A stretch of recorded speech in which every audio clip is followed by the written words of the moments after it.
Hi everyone, and welcome to our first part of our webinar series. Thank you so much for joining us all this afternoon. We know you're all really busy people, but hopefully it will take something away from today's session. So my name is Rachel Crockett, and I'm the Regional Digital Sales Manager at NZME. I'm also really happy to be joined by Charles Clark, Marketing Director at Boma, as well as Liz Studholm, Content Marketing Manager at Boma. Hi, Rachel. Hi, everyone. Thanks, guys. Thanks for having us. No worries. And so NZME has partnered with Boma to bring you guys some insights into marketing your company. So we know that digital can be quite a scary and quite a daunting place, but we're here to break that down for you a little bit, hopefully providing some advice and proving that it's not so scary after all. So today we're going to be covering off why you need marketing, as well as website best practice, content marketing, social media, email and newsletters, as well as various other elements of online activity. So please note there was a workbook available for you guys to download, and also feel free to check in some questions in the Q&A box down below. We can answer those at any stage or at the end. So yeah, now I'll hand over to Charles and Liz. Thanks, Rachel, and thanks everyone for joining us today.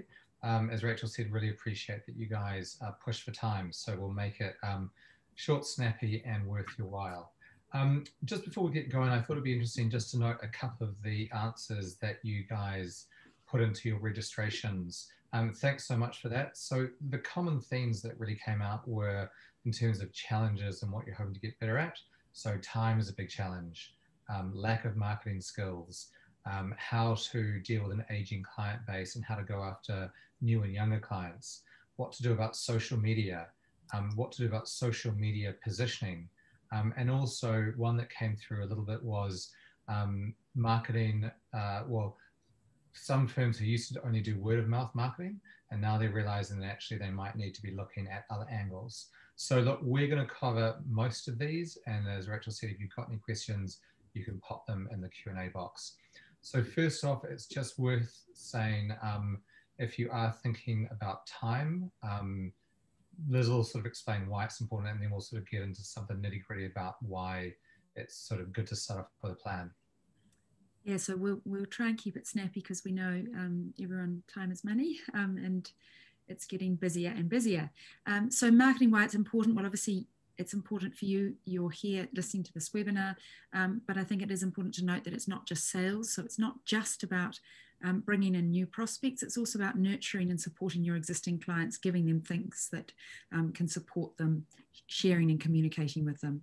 But it does position your firm as the obvious choice. So when someone's looking for an accountant, but they've started to see or engage with posts that you've written or blogs that you've written or stuff that you've put online, then you become, when they're at that point where they're ready to engage, you're the obvious choice for them. It links to your overarching business strategy. So depending what you're wanting to do, it might be business growth, new clients in, profit. So maybe building the service depth that you offer your existing client base, or awareness of services that people don't already know about.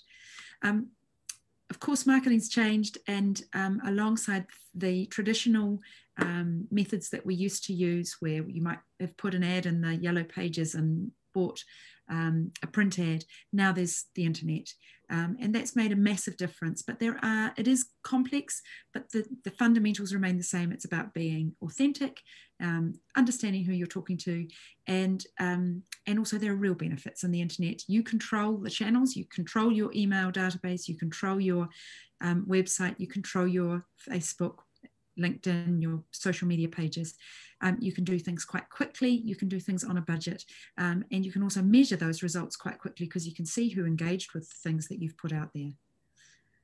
So on the next slide, a marketing plan is obviously a great idea, but it's really time consuming. So all I'd ask that you do is ask 2 questions, and this is a really good exercise to do with your team if you've got a team, to sit down and think about who you're talking to, and it's going to be your ideal client. It might not be someone made up, it could be someone made up, or it might be someone that you already work with that you would like more of. Think about their industry, their location, their size, their needs. There's all sorts of things that you can take from that particular person to build a picture of what you want more of. And knowing that will tell you not only what sort of things you're going to talk about, but where you're going to say them, how often, those sorts of things. And then why would they choose you? So what makes you better than any other accounting firm? And it doesn't have to just be your service offering, but it could be the way you work with clients or your specialisms, expertise, your client care. There could be a number of different things that makes you different, even just your personality. When you know the answer to those two questions, every marketing decision will be made easier. What you put on your website, what social media channels you choose to put your efforts into, any marketing or promotional offer, or so I think those two questions, once you've got those, you can go forward sort of with a plan. So now that you sort of, as Liz said, if you answer those two questions, you can have a plan, and they will usually answer most marketing questions that you sort of want to ask. The first port of call is your website. So if you don't have a website, or if your website's sort of old and maybe needs a refresh, we've just got some ideas and some tips about why it's so important, and some ideas to help you. So the research says that it only takes 1/3 of a second for someone who lands on your website to make a value sort of judgment and get an impression about the website, and obviously the people whose website it is. So in this case, having a clear, nice looking website with clear value propositions, clear calls to action is really, really important. And you can see here, we've chosen Alluvia Financial, who's a client of ours in Australia, and they just do some basic things really, really well. So first off, they make it easier to navigate. You can see I've put little yellow boxes around some key parts. They've got their brand name up the top left-hand side. Underneath that, they've got their value proposition, which is sort of what they're about. So we help you discover your richness. They've got a call to action, let's start today, which takes you through to a calendar booking page where you can book a 15-minute check-in. Going further down, you've got all their awards and accreditations. And then beneath that, you've got clients. And then rounding it out at the top right-hand side, you've got links to their social pages and to a newsletter sign-up. So really clear, concise use of a website. And you can see that just in a few seconds, all the key touch points that you'd want a user to have when they land on your website. In terms of some best practice, there are some key things to think about here. And what I've done is printed out a bit more of their homepage. And you start to see some themes evolving. And the first one is that they've got a series of sections, and they use color and imagery to sort of keep those sections separate. And each section has a theme. So the human mind, if they're reading through just all text, especially on a phone, which is where a lot of people look at websites, they can only take in so much information at one point. So in each section, they have one theme. So you can see in the top section, they've got their value proposition, the call to action. The next one in pink, that's their awards and accreditations. Then they've got their clients. The next one down is a sort of a testimonial case study. They've got information about their link to Xero in the fourth one. And in the last one, you can see that they've got a video testimonial of a client. So really nice use there, a combination of some text, but not too much. Great images, a use of video. And the idea here is to just easily allow the reader to take in as much information as you care to give them, but without overloading them. There's some other key things that they do really well here. They're really good use of keywords. So they use things like their brand keywords. And so these are things like their business names. So Alluvia Financial. They also use the words accountant. They use Xero. They use Gold Partner. All the things that would be relevant when it comes to searching for them on Google. Yeah. I think it's worth explaining there, Charles, that, and I'm sure people are aware of what keywords are, but they're the things that people type into the search bar when they're searching for your services. So think about what the sorts of things that they'd search.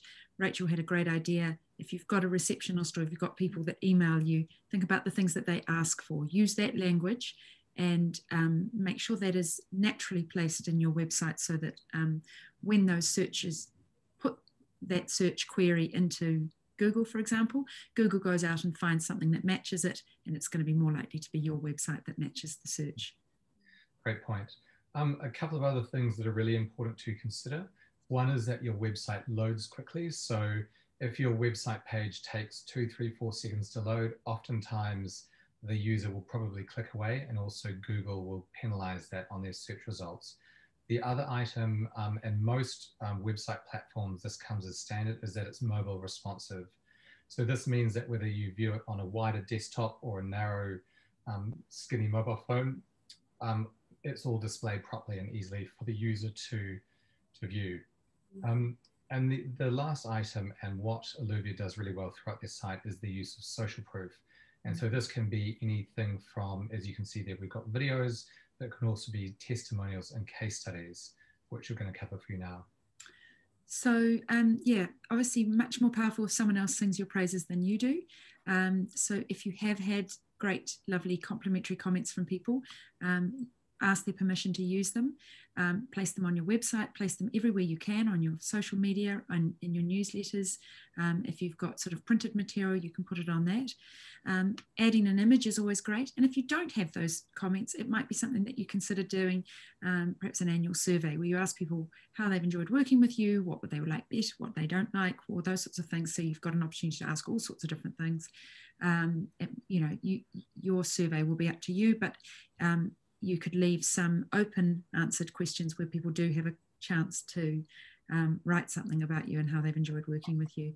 Then you've got content that you can use.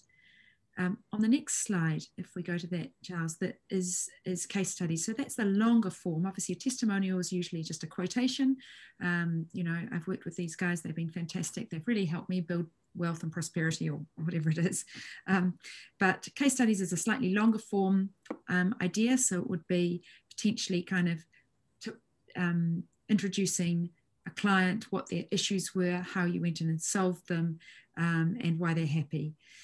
For those, for case studies, think about the services within your business that you would really like to highlight, and then try and match clients with that so that you've got, okay, that's what, you know, if we cover, say, 3 services, a business advisory one, a tax compliance, or whatever it is, and then identify a client that you can work with in order to build a case study. Ask them if they're happy to, ring them for an interview, and then have a checklist of things you want to cover and questions you want to cover. There's a good little list here, and we'll be sending this through to you so that you can use that. And then once you've put that forward, get their approval for it, they might want to put that on their website, potentially, if they've got a website. You can put it on yours, you can link to them, and it provides that social proof that someone can come on and say, yeah, that's exactly the situation I'm in. That sounds like the business I want to help in mine. With SEO, so we've talked a little bit about websites, but anything that you do online is going to help your search engine optimization. So this is the organic or unpaid activity that you can do to help make sure that you end up on that search engine results page. And we all know that we don't really look through to the 3rd page. We might look to the 2nd, but if you're on page 1 or 2, or particularly 1, you're in a really strong position. So anything that you can do to make sure that your website is picked when someone puts a search query in, the better. Now, keywords is obviously one of those things. So think about what they want to know about and use those naturally, whether it's in blog posts, whether it's in the metadata, which is the kind of the behind the scenes data, which you can see under the headline that describes what the page is all about, in your headlines, and also in your content. So make it regularly updated, make it really relevant. There are sort of, Google ranks on, you know, over 100 factors, but there are some key ones like easy to navigate, interesting, new, relevant content, mobile responsive. There are some things that, some just sort of hygiene things that you can do to get your website really performing as well as you can in order to up your rating in the search engine results page. And just a quick point to add to this. So you can see here, the top result is obviously their website. And then secondly, it's got their Facebook page. So Google will rank your social pages. So if you don't have a Facebook page, say, for example, definitely consider getting one, and we'll go into that in a couple of minutes. So content marketing, it's often called inbound because it's about attracting people in. And that image below shows you that content marketing, we often think of blog posts, but it's a lot more than that. It could be, it's your social media. It could be things that you ask, you give away in return for an email, for example, an ebook or a white paper, or you you're hosting a webinar and you host that webinar in return for an email address. Infographics, so a sort of a graphical representation of maybe an accounting process. They help attract new business because they are good content marketing is about them, not you. It's that sort of 80-20 rule where you're going to talk about what is interesting to them, what would help them in their challenges. And 20% is going to be about you and how you can help them, and a sort of more of a sales message. Improves your rankings on search because it gives the Google robots more to search on. It grows your brand. It strengthens client relationships as well because it's going to be the content that you send out to your existing client base to say, hey, it's coming to the end of financial year. Have you got this, this, and this? Here's a checklist, or here's a guide to the wage subsidy. And if that is then shared with other people, it obviously increases your referrals. And also just a quick point on that is we speak to a lot of accountants and a lot of them are keen to grow their firm, but they don't always want to get, they don't always want it to do it by attracting new clients. And so what inbound marketing can help with is basically educating current clients about services that they're not necessarily aware of. So, you stay with the same amount of clients, but their profitability per client or revenue per client increases. So that's another way to think about how it can be applied. I've just got my little pictures of us in the way here. So give first, sell second.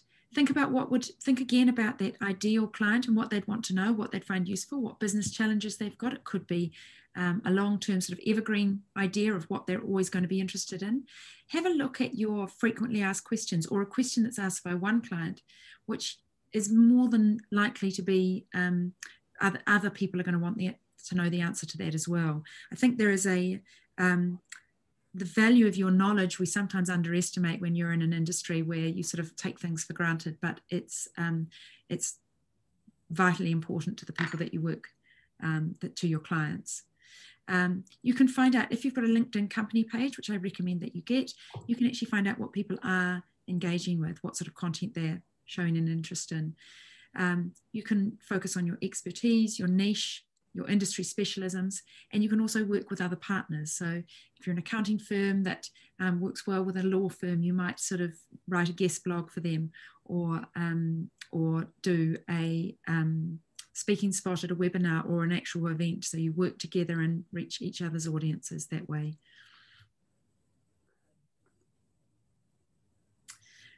So probably appropriate here to talk about Boma, because Boma has been designed specifically for accountants and bookkeepers. It is a marketing platform, but it's a bit more than that. So within Boma, you can send an email, you can create social campaigns on Facebook, LinkedIn, Twitter, you can create ads on Facebook and Instagram. But the thing that makes Boma different is its content library. So every week more content is added to the content library. There are over 400 pieces that are regularly updated, and they cover the areas of compliance, management strategy, HR, sales, marketing, tax, and technology. You can create your own content. You can create an email from scratch, or you can take a piece of this content and change the image, change the title, change the text, but you've got the bones of something to start with. It's a really great way to get started if you are and continue, so that you've got a good cadence of content going out there, but you're not having to create all of it from scratch. There's partner content in there. You can see some logos there: Walters Kluwer, The Gap. There's also Xero, MyHR, Spotlight Reporting, Vend. So there's quite a lot of different perspectives and viewpoints in there. It's all based on your region. So obviously it's not going to talk about VAT. It's going to talk about GST. It's going to talk about New Zealand legislation, New Zealand rules when you're in New Zealand. So yeah, I think the rest of that there we've covered, but it's well worth you can trial it for free and do a demo with Boma. So if you're not already familiar with Boma, I recommend that you give it a go, because it's a great way to get your content marketing and your sort of thought leadership out there.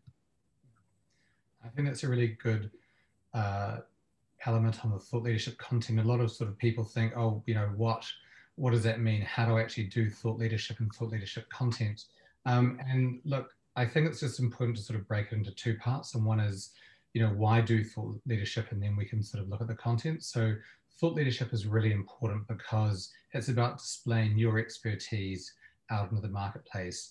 And we work a lot with Heather Smith, and obviously, she is a sort of international thought leader. And a lot of people say, well, look, I can never be her, and fair enough, because that is all she does. She spends her whole time making sure that she's engaging with people, Australia, New Zealand, but also globally on these matters.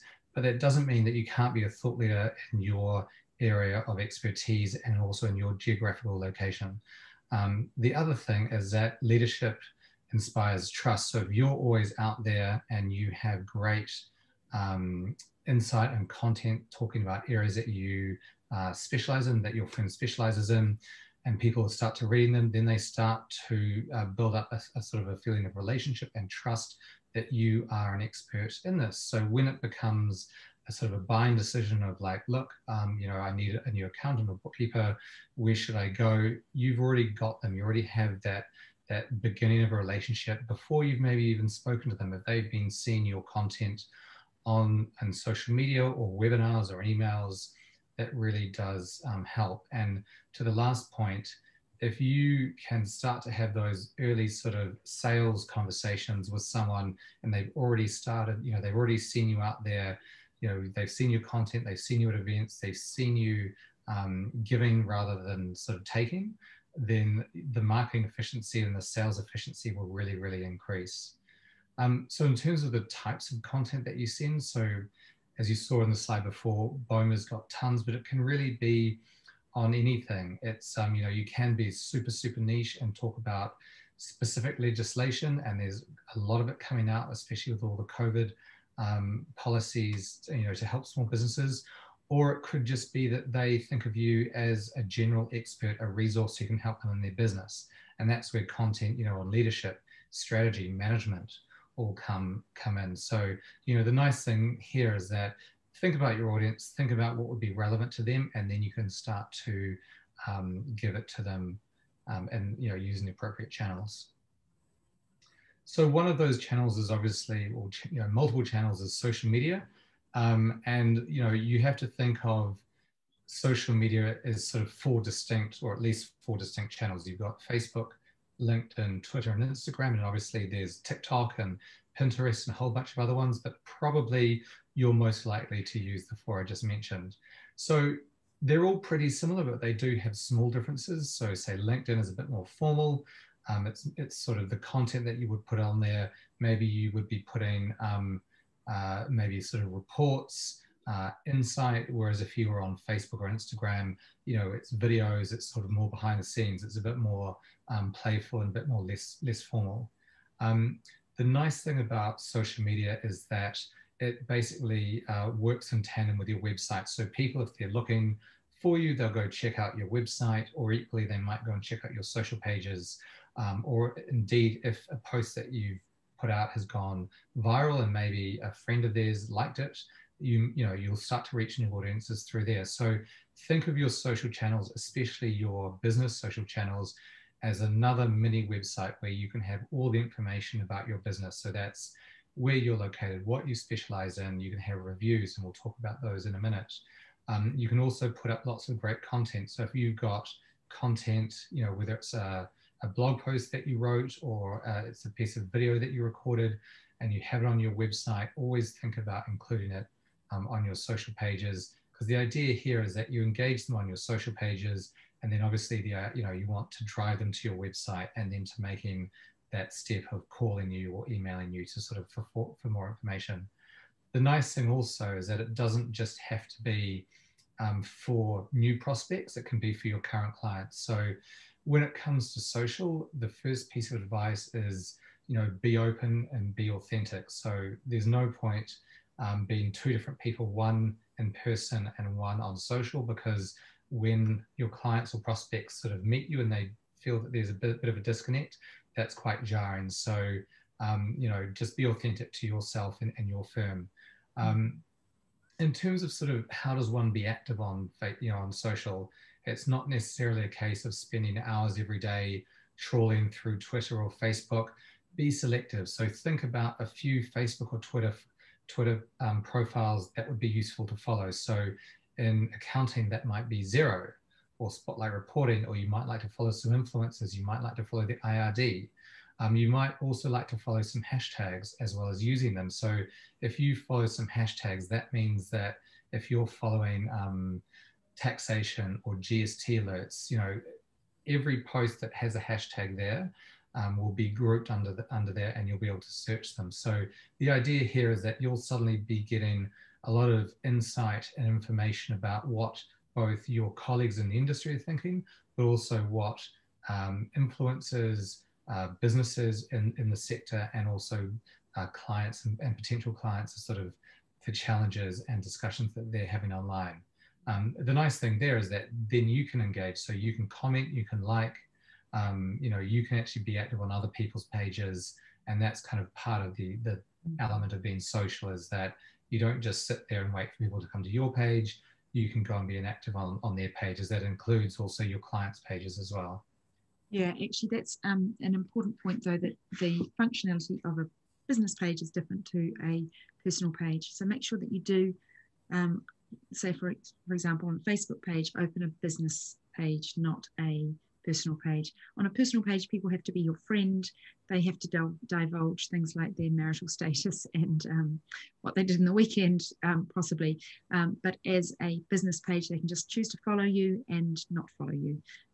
You can also got the ability to do advertising. You've got the ability to put reviews on. There's a lot more functionality on a business Facebook page than there is on a personal page.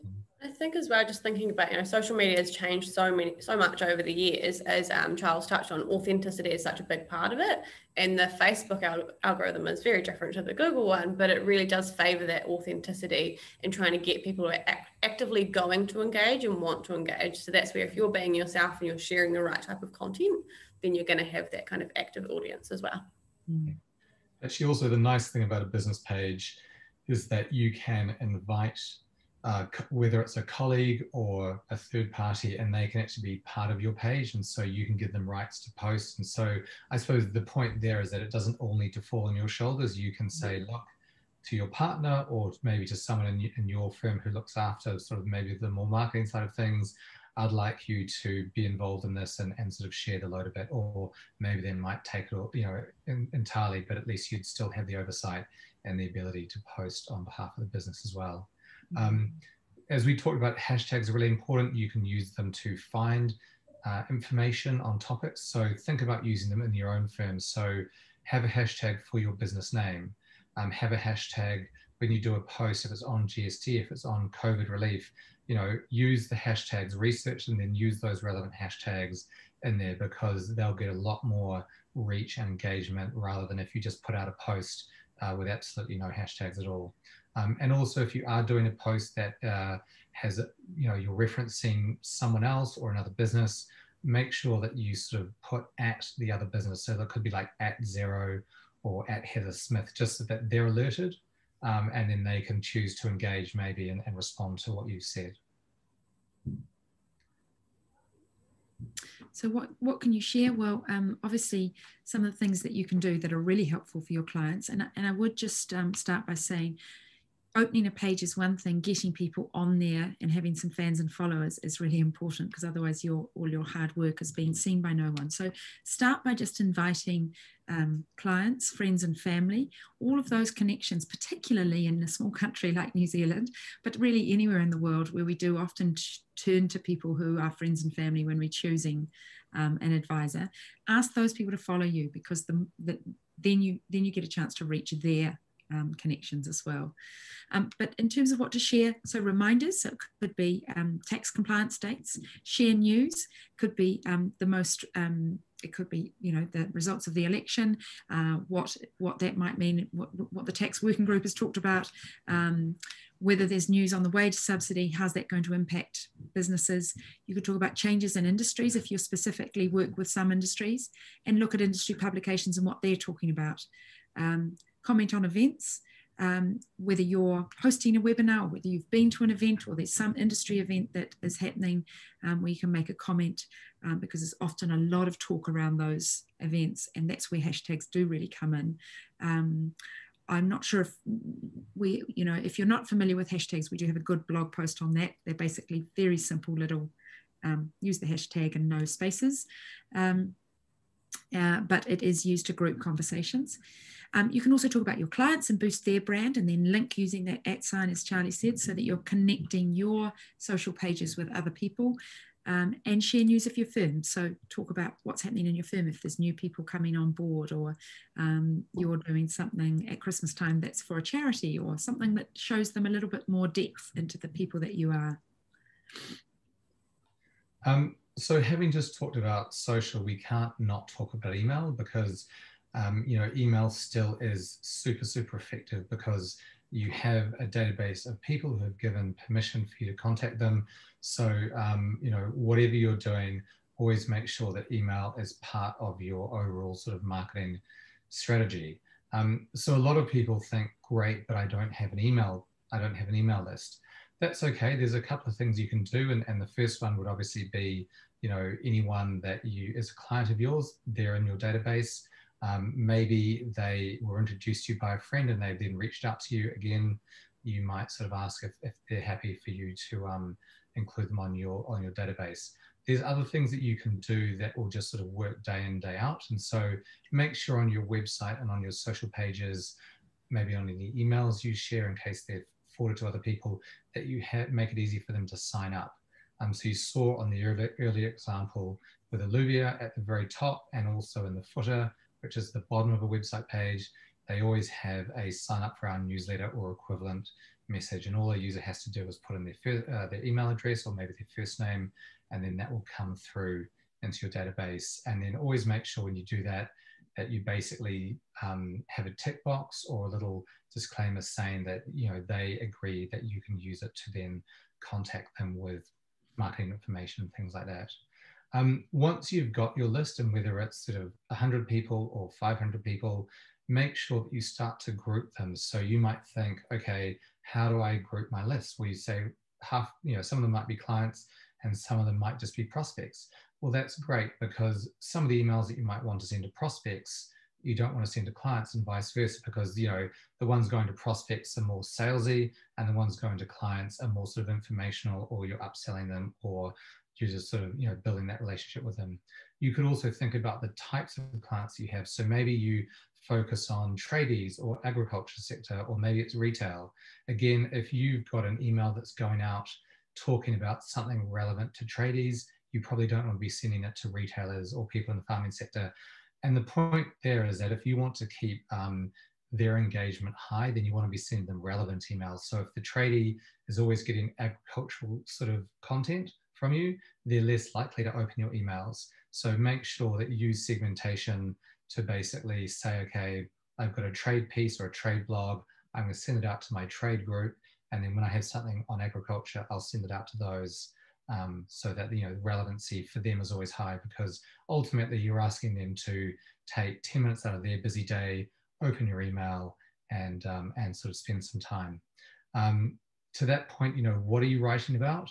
And Liz always has, is our content manager, and she always says, make it worth their while, and always think, what's in it for them? What are they going to get from this? And that sort of goes back to Liz's point about content marketing in general, which is 80-20, give first, and then the selling or the sort of the marketing is almost secondary. Are you on mute, Liz? Do you know, I've got a dog running around crazily in the background, so I thought I'd better mute, because I don't quite know what she's doing. I can't see, but we'll just not worry about it. On the next slide, we go a little bit further. Oh, that one there. So obviously we're getting a lot of emails these days, so making it worth their while is really important, and also giving them a reason to open it. So with your subject line, make that impactful. Now, we talk sometimes about clickbait, and that's where you can't resist clicking something, but just avoid making it so irresistible that when they get in, they're a bit disappointed that it's not exact. You must be relevant to what the content is in the email. So I always recommend writing it last. Think about, if you're writing a newsletter, don't write December newsletter, because that's easy to ignore and think I'll come back and read it, and then that often doesn't happen. Think about the one thing in that newsletter, and it might be the last thing you say, the last little paragraph, that is going to be of most interest and most importance to your reader, and use that as the subject line. Keep it short and easily readable, because we do scan and we often read on our phones, so keep it quite short and to the point, with sometimes headings and bullet points, so that you can easily scan. We all, I think there's a lot of research now about how we read now, and we don't read with the same sort of depth of concentration. We scan and we take out key points. Include your personality just as you would on social media. That's all really important, particularly if you're also starting to, you're building that relationship with clients, or you're giving people a sense of who you are, who don't currently engage your services. Use imagery to break it up. And think about the one thing that you want them to do. So we've got some call to actions on the right-hand side. Is it that you would like them to read more and go back to your website, or download something that you're sending them, or contact you to make an appointment? Say if you're talking to them about, look, we're giving away an hour's free time to talk about this particular subject, book now and we'll buy the coffee, and whatever it is. If it's a promotion, that could be something that you want to send out via email. So yeah, those are kind of just some key things to think about when you're writing your emails, so that you really make sure you maximize your engagement. And one thing that we just need to touch on in terms of, it's something that, video 10, 15 years ago, people used to be very anxious about, because even though it was effective to do it, you needed large budgets and experts kind of from an agency. The great thing about where we are in 2020 is that you've got your mobile phone, you've got your laptop, which has a webcam on it, and you can be out there recording short, snappy videos yourself. And what people are willing to consume these days, they're very tolerant. Like, it doesn't have to be the most super high-end sort of graphics, or they don't need to be any graphics. The fact that, as Rachel and has both said, if it's authentic and it's from you, and you're talking, maybe it's just you and a client being interviewed, like on Olivia's homepage, or you're doing something like this is video content that we'll use, obviously to send you a recording, but we might also cut up some of the best parts and put them on our social pages. There's lots of different ways to use video to tell stories and to convey information that are a little bit more difficult if you're having to maybe write a blog or an article about it, especially if writing is, maybe not your first calling. I think on that as well, it also caters to your audience. Some of your audience might be more visual learners, or they might kind of engage more through visual mediums, where others might like to read a blog. So you can kind of cater for different parts of your audience with that as well. Look, and that's a great point. And we were talking about how people might use social media earlier. Some might be really into LinkedIn, others might be into Instagram or Facebook. So yeah, if you've got video and you can put it on Facebook or LinkedIn, it's a great way to, as Rachel said, reach people who like consuming different types of content. So how to stage, and I put online in brackets there just because a lot of people are moving things online. And a lot of accountants that we have found in the past are quite used to running an in-person event, but really this year, since COVID, this has really taken off, and we work very closely with the Gap, and they've just seen an absolute explosion in accountants who are doing events online. Now the great thing is that it's super efficient, and it's really effective for you to do it. So all you need is something to talk about. So in this case, we're talking about marketing. I've got a couple of guests. Well, I'm a guest, but Rachel's invited us on. So she's at work. Liz and I are at our houses. There's no travel time. We don't have to book anywhere to go and hold this. We don't have to expect our clients or prospects to drive through town or the rush hour traffic. It can all be done super effectively. There's a couple of tips we would suggest taking note of. So things like the time. So we find that mostly the middle of the day works well. So, you've come in, you've done the work in the morning, maybe you're about to have, morning tea, or you're sort of settling down for lunch or just after lunch. And it's a good time sort of in that midday period. Equally, early to midweek seems to be better. So Monday, you might be concentrating on what's happening the week ahead. Thursday, Friday, you're switching off, but Tuesday, Wednesday, we found are the best days to get the most engagement. The nice thing about doing a webinar, or it could be even a Q&A, so a Q&A is basically you get your clients online, and instead of having sort of a prepared slide deck to go through, you just talk about questions and answers that they might have. And that's a really, really effective way, along with webinars, to scale and use your time efficiently. So you could reach, whether it was really intimate, so 5 to 10 people or 100 people, you can reach all those people at once, at scale, in a way that would be much more complex if you were doing it in person.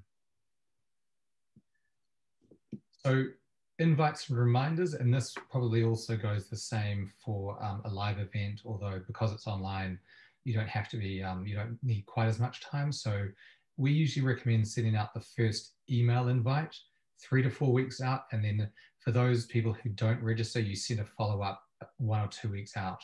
And then always send a reminder. If it's an in-person event, maybe the day before, and if it's an online event, you can send it up maybe an hour before, like we did. Just keep in mind that you'll get most of your registrations via email. So we usually find about 80–85%, but that doesn't mean that you can't put it onto social media. So do promote these on social media. A couple of good reasons why. Firstly, it's a piece of content.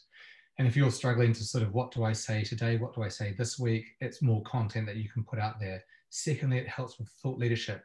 You're speaking about something of interest, and you're giving expert insight into this topic. It also helps to build that trust and relationship. So suddenly these people are seeing your face. Maybe they're asking you questions. You go from being just the name on a firm to Liz or Charles or Rachel who work for a firm, and you see what they're like and you engage with them, and suddenly they feel like they know you. And then when you maybe reach out and follow up with them, whether it's in an email or a phone call, there's already a bond, a relationship has been established. Some other things to think about when you do just send out the invites. If it's online, just make sure you remind them of the date and time, and always have another link to the webinar because they may have lost the original invite. If it's a live event, just reiterate location, parking if there's any catering issues like that. This slide is really just about things that are available to you online. So the more places that you can put your business online, the better. So Google My Business is one place. If you go to Google My Business and then search for your firm name and that you don't currently have it, make sure you claim it. Claim it, and then they will verify it by, I think, sending in, I think it's still a physical postcard or something comes out to you, and then you can do things like put your address on there, put your opening hours, you can turn on reviews so people can review you, and it's just another place for people to find you. And particularly if they're looking for an accounting in their local area, you're more likely to pop up. You can also add photos and posts there, and you can change your, coming up to Christmas, you can change your office hours if you've got staff that are going to be away. But there are other directories, and a lot of them are free to add your details to. So the Xero Advisor directory, for example, if you're with Xero, Chartered Accountants, ANZ, and the CPA, business chambers, industry associations, if you work with specific industries, it could be the solar industry, or a lot of those industries, for example, have a directory so that people find it easier to find an accountant. So do always search for that, and make sure that you're everywhere that you can possibly be, because the more listings that you place on there, the easier it is for people to find you.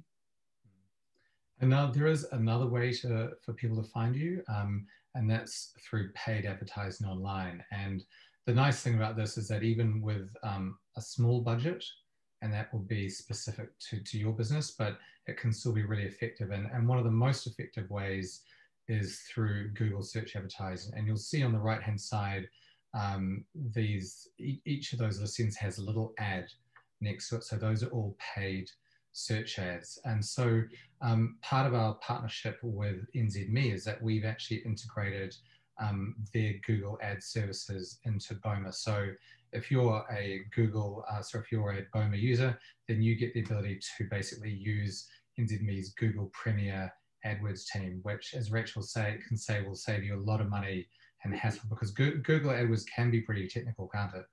Yeah, it's definitely kind of a service in itself. Like, I wouldn't want to do my own accounting. I'd definitely hire an accountant for that kind of thing. So it's the same idea. It's very easy to just think you know what you're doing and try to set things up and have a go.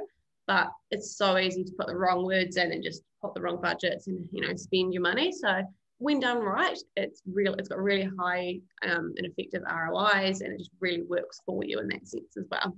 And it's really about just keeping relevant, making sure that you know, and you kind of link back to what we've talked about at the start about knowing your audience and knowing, okay, I do want to focus on X, Y, Z services, but maybe there's things you don't want to focus on, and how do we make sure we weed that stuff out and really start driving those kind of leads and inquiries that you do want to get as well. Because in general, Rachel, it is sort of, you know, you pay per the engagement, don't you? You pay if someone clicks on it. So you want to make sure that the people that are clicking on it are absolutely the ones that you want to. Exactly. And that relevancy that we've talked about a bit today really comes into that. So as Google and as an end user, you want to be seeing the most relevant thing to you. And I think users these days, we expect Google to, you know, serve us the results that we want. So it's really about tapping into that and knowing how people search, really. Yeah, and I think also worth noting that it doesn't have to. You don't have to have huge budgets. You can actually achieve results with the right and specific targeting with a reasonably modest budget.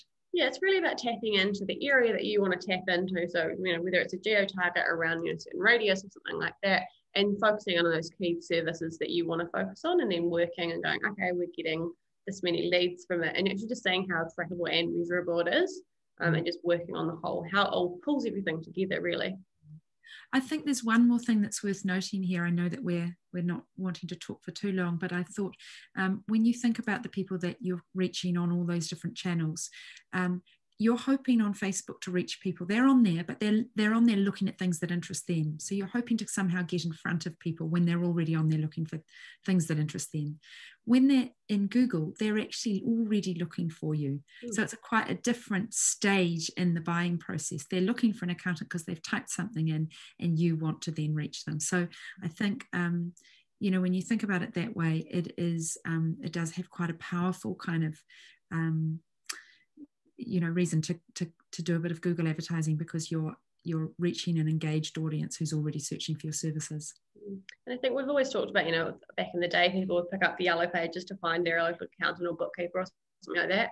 Less and less people do that these days. You know, the new yellow pages is pretty much your Google. You go straight to search for what you want and, you know, narrow your options down from there. So it's really where Google pulls everything together. You could probably, I mean, and obviously it depends, but you say for sort of a couple of $100 a month could be targeting, you know, you could be doing your brand keywords, your location, a couple of, you know, specialties. I mean, that will be enough to get you, when people search for, say, accountant in Ngaruawahia or accountant Kerikeri, you know, you'll come up. Yeah. But it's a balance, isn't it? So you're keeping that all the other content that we've talked about, and we're all, you know, we've added advertising in because it's really important. But in terms of this whole presentation, it's about what you can do on a budget. So you don't need to spend an enormous amount on Google, but you will get results. But it is really important to do that long-term stuff as well, having content, making sure that you're engaging on social media and doing all that sort of long-term sort of supporting your existing clients with emails, etc., so that you're balancing some sustainable activity with the, you know, with the market, bit of budget as well.